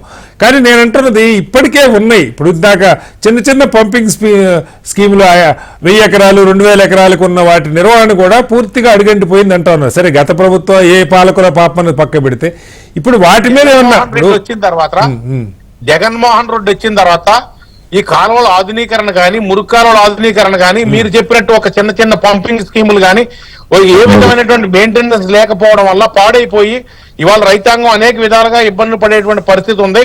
ఈ రోజు మా కూటమి ప్రభుత్వం వచ్చిన తర్వాత ఇవన్నిటి మీద ఒక సమగ్రమైనటువంటి నివేదిక తెప్పించుకుని త్వరలోనే ఈ యొక్క ప్రాజెక్టులన్నింటినీ కూడా ముందుకు తీసుకెళ్లాలనే ఆలోచనలో ఈ రోజు ప్రభుత్వం ఉందండి. ఓకే, రైట్ సార్, మళ్ళీ వస్తాను మీ దగ్గర ప్రభాకర్ గారు.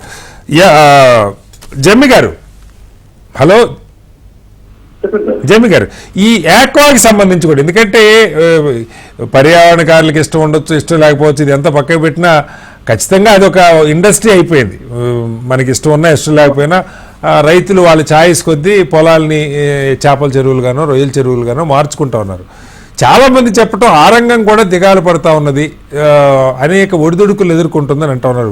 గోదావరి జిల్లాలో ఈ ఆక్వా రైతులు కూడా చాలా పెద్ద సంఖ్యలోనే 10,000 ఎకరాలు, ఇంకా ఎక్కువే ఉండొచ్చు, బహుశా 10% అన్నా మారిపోయి ఉంటుంది అనుకుంటే. 20,000-30,000 ఎకరాలు అంటున్నారు, కానీ నా అంచనా ఇంకా ఎక్కువే ఉంటుందని. ఎంత మేరకు ఆక్వా సాగు జరుగుతుంది, ఆ రైతుల పరిస్థితి ఎలా ఉంది సార్? మెయిన్ ప్రధాన కారణం ఆక్వా వేరే పంట ఇప్పుడున్న మనకున్న సాంప్రదాయ పంటలు వరి కానీ, వేరే కూరగాయలు కానీ, ఏ పంటలు పండించే రైతులైనా కానీ గిట్టుబాటు ధరకు వచ్చేపాటికి వాళ్ళ పెట్టే వ్యయానికి దాని ఖర్చుకి సంబంధించి ఏ రోజు కూడా మీట్ అవ్వలేకపోతున్నారండి. మరి విధానాలు ఇలా ఉన్నాయి. పంట ఒక్కొక్కసారి అతివృష్టి అనావృష్టి అనే విధానం. సో ప్రతి రైతు కూడా ఏ పంటకు వెళ్తే ఏ విధానాలు మార్చుకోగలిగితే రాబోయే రోజుల్లో మనం ఏదైనా కొంచెం నిలబడటానికి ఆధారం ఉంటుంది, అవకాశం ఉంటుంది అన్న ఆలోచనలో రకరకాల, అంటే మా కడియం మండలం వచ్చేప్పటికి వ్యవసాయ అప్పుడు గత 20 సంవత్సరాలు క్రితం చూసుకుంటే చెరుకు తోటలు వరి వేసేవారు. ఇప్పుడు నర్సరీ రంగం మీదకి మొదలడం జరిగింది, సుమారు 10,000 ఎకరాలు. అట్లాగే ఇలా కోనసీమ ఏరియా చూసుకుంటే కనుక ఇది సామాన్య మామూలు వరి పండించే రైతులు కూడా ఇది మన కుటుంబాన్ని నెట్టుకురావడమే కష్టమైనప్పుడు అప్రోచ్ చేయగలిగిన ఆర్థికంగా స్వామి సాయం వాళ్ళు ఉన్నవాళ్ళు నీళ్ళు తీసుకుని లక్ష్యాలు చేయడం జరుగుతుంది. లేని వాళ్ళు అయితే ఇంకా మనం ఎవరో ఒకరికి ఇచ్చేసి మనం వేరే పని అక్కడే కూలీలుగా అవుతున్నారని చెప్తున్నారు చాలా మంది. వాళ్ళ పొలాలకే చేపల చెరువులు మార్చి వాళ్ళే అందులో కూలీలుగా ఉంటున్నారని చెప్తున్నారు. అయితే ఈ ఆక్వారంగం కూడా ఎట్లా ఉంటుందంటే సార్, కంటిన్యూస్ ప్రాసెస్ లో ఆక్వారంగం ఎప్పుడు కూడా సక్సెస్ రేట్ రాదు సార్. యాక్చువల్ గా అంటే పూర్వం మా నాన్నగారు టైంలో ఒక పంట పండించేవారు, రెండో పంట కాల్చేవారు, అంటే భూమిని వదిలేసేవారు. మళ్ళీ సస్టైనిటీ రీగైన్ అయిన తర్వాత ఎరువులు లేకుండా పండించేవారు. అట్లాగే ఈ ఆక్వారంగం కూడా కంటిన్యూస్ సైకిల్ ఆఫ్ ఒకసారి లాభం ఒకసారి నష్టం ఉండే పరిస్థితి అంటారు. లాభ నష్టాలు ఎట్లా ఉన్నా కానీ కంటిన్యూస్ ఆగకుండా సైకిల్ ఎక్కడ బ్రేక్ అవ్వకుండా నెక్స్ట్ బ్యాచ్ ఇట్లా కంటిన్యూస్ గా చేసి వైరస్లు లేక ఈ రకమైన బ్యాక్టీరియాస్ కూడా ఈ రంగంలో రైతులు కుదేలు చేసే పరిస్థితులు కూడా లేకపోలేదు. ఎందుకంటే కొన్ని బ్రేక్ ఇవ్వాలి ఏదైనా వ్యవసాయం అయినా కానీ ఈ అగ్రికల్చర్ అయినా కానీ కొంత మళ్ళీ అది ల్యాండ్ రిస్టోర్ అయ్యే చాయిస్ ఇవ్వాలి. మనం ఆ చాయిస్ ఇవ్వకుండా విపరీతమైన ఈ కెమికల్స్ యూజ్ చేసి అక్కడ ఉన్న బ్యాక్టీరియాని కిల్ చేద్దారని, అక్కడ ఉన్న వాటర్ ని మనం కలుషితం జరిగే విధంగా మనం ముందుకు వెళ్ళడం కూడా అది అంత ఉత్తమం కాదు. ఎందుకంటే ఒకసారి ఈ సైకిల్ మొదలైన తర్వాత దాన్ని బ్రేక్ చేసి మరి కొంత విరామం ఇవ్వాలి సార్. ఏ భూమికైనా అది ఆ పూర్వపు స్థితిని రావడానికి మనం యూజ్ చేసే ఫెర్టిలైజర్స్ వల్ల కానీ లేకపోతే కెమికల్స్ వల్ల కానీ ఆ చెడు పోవడానికి కొంత విరామం ఇవ్వాలి. కానీ ఈ వ్యవసాయం అనేది నిర్విరామంగా కొనసాగే వ్యవస్థ. కొంత మళ్ళీ మార్పు అంటే ఆ ఏరియాలో ఫెయిల్యూర్స్ అవుతున్నాయి అనుకోండి, మళ్ళీ ఆ ఏరియా పంట మార్పిడి చేసినా కూడా కొంత ఉపయోగం ఉంటుంది అంటారు. అది కూడా జరగట్లేదు కదా. వరి అలవాటు పడిపోయాం మనం. వరి మొత్తంగా వరే. ఇప్పుడు సరే గోదావరి ఒకప్పుడు అంటే అన్నపూర్ణ, ఇవాళ సర్ప్లస్ ఇది ఉన్నా కూడా మనం వరే వెళ్తున్నాం కదా సార్. అంటే ఇప్పుడు ఎట్లా ఉందంటే అండి, ఈ వ్యవసాయ శాఖ ఒకటి ఉంది సార్ మనకి, మేజర్ పెద్ద శాఖ మన వ్యవస్థలో, రాజకీయ పరంగా కానీ. ఈ వ్యవసాయ శాఖలో అసలు ఏ ఏరియాలో ఎంత పంట మనం ముందు నమోదు చేయించాలి సార్. ఫస్ట్ సిస్టమ్ తీసుకురావాలి. అందరూ వెళ్తే వరికి వెళ్తున్నారు, అందరూ వెళ్తే ఏదో కూరగాయలు, వంకాయలు. కొన్ని రోజుల్లో వంకాయకి ₹1 కేజీ, ₹1 కూడా కోసే కూలి పని రాక రోడ్ల మీద కోసేసి వెళ్ళిపోయే రోజుల పరిస్థితులు కూడా ఉన్నాయి. ఇట్లా ఎందుకు జరుగుతుందంటే అవగాహన లోపం సార్. రైతుల్లో ఏ పంట వేస్తే మనకి, ఇక్కడ ఉన్న రైతు చేలో వరకు నేను ఏం పండిస్తున్నానో చూస్తున్నాను, కానీ బయట ఎక్కడెక్కడ ఎవరెవరు వేస్తున్నారో అన్న అవగాహన రైతుకు ఉండదు సార్. ఎందుకంటే తన పొలంలో తను పని చేయడం వరకునే చూసుకుంటారు. అట్లా మార్కెట్ లో ఇప్పుడు వంకాయకి బాగుంది, లేకపోతే వరి బాగుంది, వరి ₹1 వస్తుంది అనుకుంటే దానికే అందరూ కూడా వెళ్ళిపోవడం జరుగుతుంది. ఇందులో మనం చేయవలసిన పని ఏంటంటే, ఈ వ్యవసాయ శాఖకు సంబంధించిన వాళ్ళు ఈ ఏరియా, కొంత ఏరియాని ఒక పంటకి వాళ్ళని ఇన్వాల్వ్ చేయాలి, మిగిలిన వాళ్ళని మిగిలిన పంటకి. ఇలా దశల వారీగా పంటలు వేరే పంటలుగా మనం క్రాప్ క్లస్టర్స్ అంటారు. ఒక్కొక్క ఏరియాలో ఒక్కొక్క సంవత్సరం ఒక్కొక్క పంట పండేలాగా అట్లా అన్నా కొంత ప్రయత్నం జరిగితే బాగుండని. ఏ ధాన్యం కొరత లేకుండా అందరూ పండించిన ప్రతి గింజ గిట్టుబాటు ధరకు అందేలాగా. ఇప్పుడు ఎక్కువ పండిస్తున్నాం అనుకుంటారు. ఇవాళ కిలో టమాటా కొనాలంటే, ఒక్కొక్క ఉల్లిపాయ కొనాలంటే ఒక్కొక్క సమయంలో మన సామాన్యులు గడగడలాడేస్తాయి. ఎందుకు వస్తుంది పరిస్థితులు అంటే అవగాహన లేకుండా పంటలు పెట్టడం. అవగాహన కల్పించవలసింది వ్యవసాయ శాఖ. మీరు ఈ ఏరియా రైతుల్ని ఈ పంట వేయండి, మిగిలిన ఏరియా రైతులు ఖచ్చితంగా ఈ పంట వేయండి. ముందుగా వాళ్ళని ఎలా అలవాటు చేయాలంటే, మీకు ఈ పంట వేస్తే ఈ రాయితీ ఇస్తామని కొంచెం రైతులు. అట్లాగే జమ్మి గారు, మీరు ఎలాగూ మీరు కడియము బేసు, మీరు ఇక నర్సరీ రంగం మీద పూర్తి అవగాహన. నేను అంటున్నది కేవలం వరి ఇవే కాకుండా ఇప్పుడు ఈ జిల్లాలో మనకి తూర్పుగోదావరి జిల్లాలో కూడా కోనసీమలో అరటి ఉంటుంది, కొబ్బరి ఉంటుంది, ఇతర రబ్బరు, పామాయిలు, ఇలా రకరకాలు. వాటి విస్తీర్ణం ఏమన్నా పెరుగుతుందా స్లోగా? అంటే నిజంగా కూడా అవసరం మనకి ఇవన్నీ కూడా. ఈ పంటల అపరాలు కానీ కేవలం వరే కాకుండా వీటి రైతులు ఎదుర్కొన్న ఇబ్బందులు, నీటి వసతి కానీ మిగతా వాటికి సంబంధించి ఏమన్నా చెప్పగలుగుతారా? అదే ఈ కొబ్బరిలో ఈ మధ్య చీడపేర్లు ఎక్కువ భయంకరంగా కొబ్బరి ఫెయిల్యూర్ అయిందండి మన ఏరియాలో. ఈ కోనసీమ చూసినా కానీ, ఈ మన ఏరియాలో చూసినా కానీ కొబ్బరి తోటలకి అయితే ఎవరు ఇంట్రెస్ట్ చూపట్లేదు. కారణం ఏంటంటే దానికి స్పైరల్ వైట్ ఏమైనా వచ్చింది, మొత్తం ఆ చెట్టు దిగుబడి ఒకసారి ఏరియా పిగ్మెంట్ అని వచ్చింది, దానివల్ల మొత్తం దిగుబడి పోయింది. ఇప్పుడు స్పైరల్ వైట్ అయింది, అదొకటి ఎఫెక్ట్ అయింది. ఇంక మొత్తం చెట్టు ఉన్నట్టుగానే అంటించినట్టు కాలిపోయినట్టు అయిపోయే పరిస్థితి. ఇక మిగిలిన పంటలకు వస్తే ఈ అరటి కూడా ఎట్లా జరుగుతుందంటే, వేస్తే సార్ నేను రైతు కుటుంబం చెప్తున్నాను, గెల ఒక అరటి గెల పండించడానికి అయ్యే ఖర్చు సుమారుగా ₹150 పైన అవుతుంది సార్, ₹200. కానీ ₹50 కూడా రైతు అమ్మే పరిస్థితి కూడా ఉంది. ఏం చేసుకుంటారు, తెచ్చుకుంటున్నారు. అలాగని వృత్తిని పట్టుకెళ్ళడానికి ఎవరు పట్టుకెళ్ళారు. కానీ అంత దారుణం ఎందుకు అవుతుందంటే, ఈ పంట మీద అవగాహన. మనం ఒకేసారి వేస్తే అందరూ అరటి వేస్తున్నారు సార్, ఒకేసారి వేస్తే అందరూ ధాన్యం పండిస్తున్నారు ఒకేసారి. ఇంకా కమర్షియల్ క్రాప్స్ చాలా కండ ఉంది, అట్లాగే షుగర్ ఫ్యాక్టరీ సరౌండింగ్స్ ఉంది. వాళ్ళకి సంబంధించి ఆ చెరుకు ఫ్యాక్టరీలు చాలా వరకు ఇప్పుడు మోసపడి ఉన్నాయి. నిర్వహణ చాలా అధికమైపోతుంది సార్ చెరుకు పంటకి. బట్ గవర్నమెంట్ ఏంటంటే వాళ్ళకి కావాల్సిన కొన్ని ఫెసిలిటీస్, ఇప్పుడు చెరుకు పంటకి కావాల్సిన విత్తనాలు కానీ, లేకపోతే దాన్ని బలంగా పెరగడానికి అవసరమయ్యే మెథడ్స్ కానీ, అంటే మనం ఈ కటింగ్ హార్వెస్టింగ్ చేసే టైంలో కూలీలు కొరత ఉంది, కొంతమంది మెయింటైన్ చేయలేకపోతున్నారు సార్ చెరుకు పంటని. ఇట్లా జోన్స్ వారీగా డివైడ్ చేసి పంటలను క్యాటర్ చేస్తే కనుక విచ్ఛిన్నంగా కొన్ని ఏరియాలకు కొన్ని పంటలు పరిమితం చేసి పంట మార్చాల అయితే ఖచ్చితంగా రాబోయే రోజులు వస్తుంది. అట్లా ఉన్న పంటల్ని, అన్ని పంటల్ని మన ఏరియాలో మనం పంచుకుంటే కనుక రైతు పండించిన పంట ప్రతి సామాన్య మానవుడికి అందుబాటులో వెళ్తుంది, ఏది కూడా వృధాగా పోదు అన్న ఉద్దేశంతో వ్యవసాయ శాఖ దృష్టి పెడితే ఖచ్చితంగా దీన్ని మనం తీసుకురావచ్చు. పూర్వంలో ఈ టెక్నాలజీ లేదు, ఏ ఏరియాలో ఎంత పంట ఏం వేస్తున్నారు అన్నది వాళ్ళ సిస్టమ్ మీద కూర్చొని క్యాలిక్యులేట్ చేసి చెప్పచ్చు. కానీ ఇప్పుడైతే ఖచ్చితంగా ఆ సిస్టమ్ ని మనం తీసుకురావచ్చు.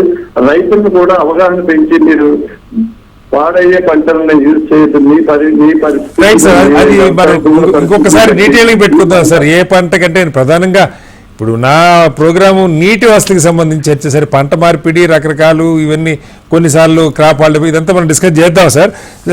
వెంకటేశ్వరరావు గారు, ఇక్కడ మీరు ఇందాక చెప్తున్నారు అంటే కేవలం ఇప్పుడు ఏజెన్సీ రంపచోడవరం ఒకటే కాకుండా మనకి ఇంకా కొంత వేరే ప్రాంతాలు కూడా ఉన్నాయి, ఈ మెట్ట ప్రాంతాలు లేదంటే ఎగువన ఉన్నటువంటి ప్రాంతాలు. వాటి పరిస్థితి అక్కడ ఏం సాగు అవుతుంది, లేదా అక్కడ నీటి వసతి ఎలా ఉంది? మీరు ఒక ప్రాజెక్ట్ గురించి చెప్పారు, మన ఈ భూపతిపాలెం రిజర్వాయర్ గురించి. మిగతా వాటి గురించి కూడా క్విక్ గా ఒకసారి చెప్పండి సార్. నేనే చెప్తున్నాను. ముసురుమిల్ రిజర్వాయర్ ఉందండి. అవును, ఈనాటికి 16-17 సంవత్సరాలు ప్రారంభం అయినప్పటికీ గేట్లు పెట్టక అది ఇంకా ప్రారంభోత్సవం కాలేదండి. ఓకే, 4 మండలాలు ఉపయోగపడుతుందండి. రంపచోడవరం, గోకవరం, కోరుకొండ, తర్వాత దీపట్నం మండలం ఉపయోగపడుతుందండి. కానీ ఆ మండలం ఇంకా ప్రారంభోత్సవం కాలేదండి. అది ఉపయోగించాలండి. కానీ ఏజెన్సీ ప్రాంతంలో అంటే 7 మండలాలు దృష్టిలో పెట్టని చెప్తున్నానంటే నేను దానికి ప్రిపేర్ అయ్యానండి. చెరువులు ఉన్నాయండి. చెరువులు పంట కాలువలు గాని, చెరువు గట్టు స్ట్రెంగ్తన్ చేయడం గాని ఇవన్నీ సరిగ్గా జరగడం లేదండి. గత 5 సంవత్సరాలుగా అసలు చెరువుల మీద జాసే పెట్టలేదండి. అలాగే లిఫ్ట్ ఇరిగేషన్ ఉన్నాయండి. మాకు కరెంట్ ఉంటే నీళ్లు ఉండవు, నీళ్లు ఉంటే కరెంట్ ఉండదండి. కరెంట్ బిల్ ట్రైబుల్ కట్టాలంటే గిరిజనులు కట్టలేని పరిస్థితి అండి. అందుకని 25 లిఫ్ట్ ఇరిగేషన్లకి 50 లిఫ్ట్ ఇరిగేషన్ ఉన్నాయండి. అందులో 20 లిఫ్ట్ ఇరిగేషన్ పని చేస్తాయని చెప్పడం జరిగిందండి ఇంజనీర్లు. కానీ ఈ రోజు కూడా లిఫ్ట్ ఇరిగేషన్ పని చేయడం లేదండి. ఇవి కాకుండా ప్రతి గ్రామంలో కొండ బావులు ఉంటాయండి. వాటికి చెక్ డ్యామ్లు కట్టామండి. ఆ రోజుల్లో ప్రతి గ్రామం చాలా గ్రామాల్లో చెక్ డ్యామ్ కట్టామండి. అవి కూడా నిరుపయోగంగా ఉన్నాయండి, ఎడారైపోయినాయండి. ఈ నీటి వనరులన్నీ సద్వినియోగం చేసుకుంటే ఏజెన్సీ బంగారం పండుద్దండి, వరి పండుద్దండి. ఈ ఏజెన్సీ ప్రాంతాల్లో అంటే నీటి వనరుల మీద పండే పంటలతో పాటు మరి ఎన్టీ రామారావు ఆ రోజుని జీడి మామిడి మొక్కల పెంపకం స్కీమ్ ఇచ్చారండి. అది ప్రధాన వనరు అండి ఇక్కడ. అలాగే పామాయిల్ నీటి వనరులతో పామాయిల్ పెంచే అవసరం అండి. పామాయిల్ పంటల్ని ప్రోత్సహించాల్సిన అవసరం ఉందండి. పెద్ద ఎత్తున కేంద్రం సపోర్ట్ కూడా ఇస్తుంది సార్. వాళ్ళు ప్రోత్సహిస్తున్నాం చెప్తున్నారు, మరి దాన్ని రైతులకు అందించే జరగట్లే.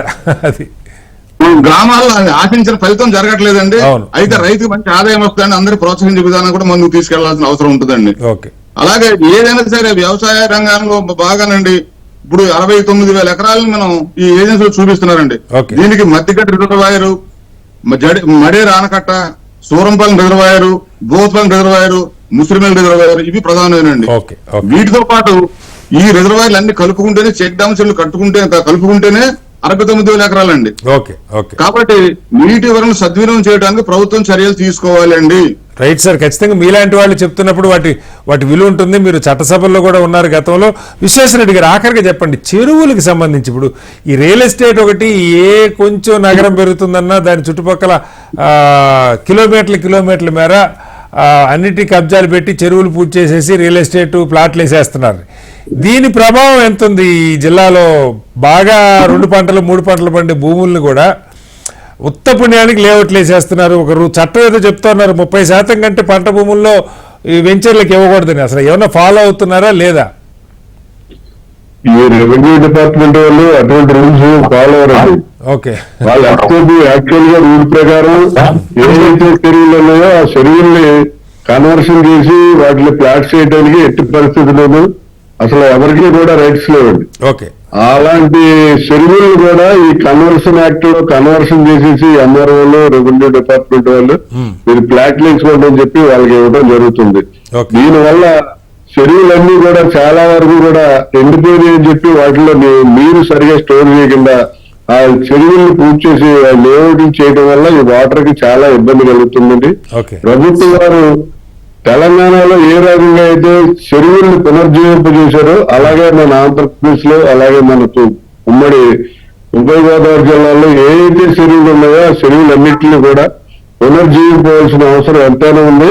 అలాగే ఎట్టి పరిస్థితుల్లోనూ కూడా ఈ చెరువుల్లో పూడ్చి లేఅవుట్ వేసే పరిస్థితి లేకుండా వాటికి కన్వర్షన్ ఇవ్వకుండా లేఅవుట్ వేయకుండా చూడవలసిన బాధ్యత ఉంది. అలాగే పంట పొలాల్లో కూడా ఎట్టి పరిస్థితుల్లోనూ కూడా వాటికి లేఅవుట్ వేయడానికి పర్మిషన్ కానీ కన్వర్షన్ కానీ పర్మిషన్ కానీ ఇవ్వకుండా ఉన్నట్లయితే ఈ చెరువులు మనుగడ ఉంటుందండి. రేపు రైతులకి కూడా తగినంత ఈ పంటలకి వాటికి కావాల్సినటువంటి నీరు కూడా సౌలభ్యం కలుగుతుంది. ఓకే. వారి రైతులు కూడా హ్యాపీగా ఉండగలుగుతారు. రైట్. ఆఖరిగా ప్రభాకర్ గారు కంక్లూడ్ చేయండి. ఏం చెప్తారు? ప్రభుత్వం సరే మీరు మద్దతున్న మీ అధికార పక్షం ఉంది, అక్కడ కూటమి ప్రభుత్వం ఉంది, వేగంగా మార్పులు జరగాలని సరే ప్రభుత్వానికి 100 ప్రయారిటీలు ఉంటాయి, అనేక అంశాలు ఉంటాయి, పథకాలు ఉంటాయి, స్కీములు ఉంటాయి, ఇవన్నీ ఉంటాయి. బట్ రైతులకు సంబంధించి మీ జిల్లాకి 1, 2, 3 వేగంగా జరగాలంటే ఏం చెప్తారు? 1, 2, 3 వేగంగా రైతులకు మిగిలి జరగాలంటే మొట్టమొదటగా డ్రైనేజీ, పంట కాలువల ఆధునీకరణ అనేది అత్యవసరంగా చేపట్టవలసినటువంటి అవసరం ఉంది సార్ కోనసీమలో. ఎందుకంటే ప్రతి సంవత్సరం తొలకరి పంట ముంపుకు గురై నష్టపోతున్నాం, దాళవా పంట వచ్చేటప్పటికి నీటి ఎద్దడితో నష్టపోతా ఉన్నామండి. ఈ రెండిట్లకి కూడా మురుక్కాల వ్యవస్థ, పంటకాల వ్యవస్థ అధ్వాన్నంగా ఉండడం ప్రధానమైనటువంటి కారణం. ముందు ప్రభుత్వం ఫస్ట్ ప్రయారిటీలో కోనసీమకి సంబంధించి పంట కాలువలో, మురుక్కాలలో ఆధునీకరణ చేయాలి. అలాగే కాలం చెల్లినటువంటి ఏదైతే లాకులు ఉన్నాయో, అంటే కాటన్ మహానుభావుడు నిర్మించినటువంటి లాకుల మీద ఈ రోజుకి మనం వ్యవసాయం చేస్తా ఉన్నాం. అటు అన్నిటి స్థానంలో కొత్తగా మనం లాకులు నిర్మించుకున్నట్లయితే రైతాంగానికి తక్షణంగా మేలు జరిగేటువంటి అవకాశం ఉంది సార్.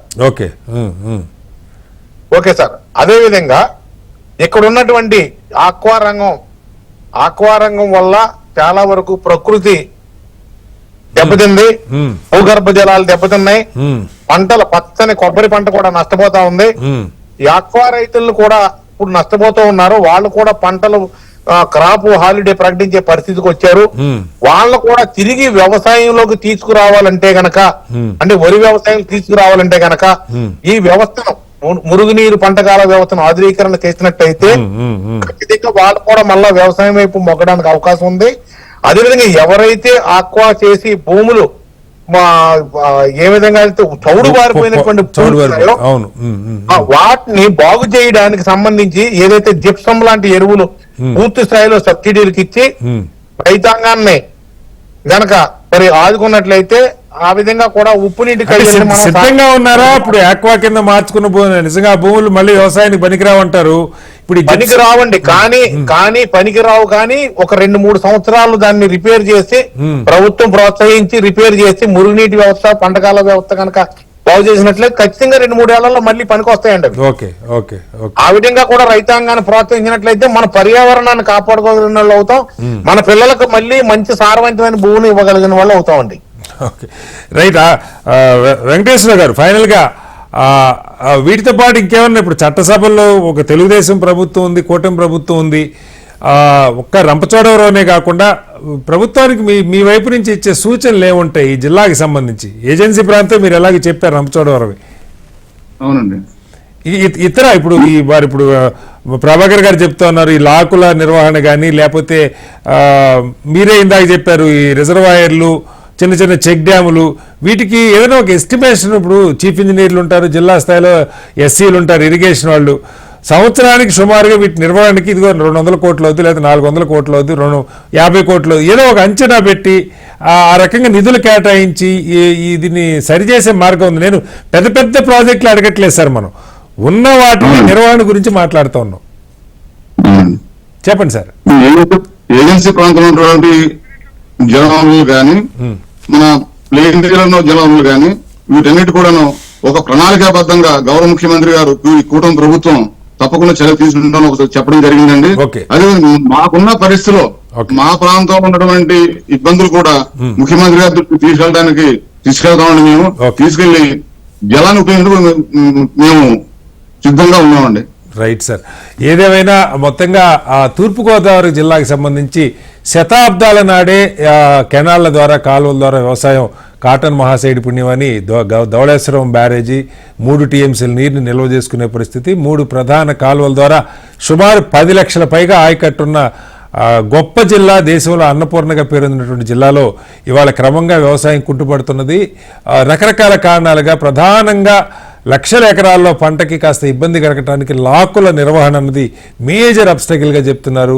100 ఏళ్ల నాటి లాకులు, 130-140 ఏళ్ల నాటి లాకులు అలాగే ఉన్నాయి. వాటిని మార్చుకొని సరైన పద్ధతులు నిర్వహణ చేపడితే చాలా మేజర్గా మార్పు ఉంటుందని. అలాగే లిఫ్ట్లకు సంబంధించి నీరున్నప్పుడు కరెంటు ఉండట్లేదు, కరెంటు ఉన్నప్పుడు నీరు ఉండట్లేదు అన్నారు. కరెంటు లిఫ్ట్ ఇరిగేషన్ ఏర్పాటు చేయటమే కాదు, దానికి కరెంటు వసతి కూడా కావాలి. అలాగే కాలువల క్లీనింగ్, పంటలు వేసే టైంలో నీరు వచ్చే టైంలో కాకుండా సమ్మర్లో వాటిని ముందే చేసుకోవాలని చెప్పి సూచనలు ఇస్తా ఉన్నారు. ఇలాంటి విలువైన సూచనలు ఇచ్చే నిపుణులు ప్రతి జిల్లాలో పదుల సంఖ్యలో ఉన్నారు. వాళ్ళ సలహాలను సూచనలు ప్రభుత్వం తీసుకోవాలి. ఒక ప్రణాళికాబద్ధంగా వ్యవసాయం నిర్లక్ష్యానికి గురి కాకుండా చూసే బాధ్యత ప్రభుత్వాల మీద ఉందని ఆశిస్తూ చర్చలో పాల్గొన్న వెంకటేశ్వర గారికి, అలాగే విశ్వేశ్వరరెడ్డి గారికి, జమ్మి గారికి, ప్రభాకర్ గారికి ధన్యవాదాలు. ఇది వాటి బిగ్ డిబేట్. రేపు మరో వస్తే మళ్ళీ కలుద్దాం. అందరూ నమస్కారం. సెలవు.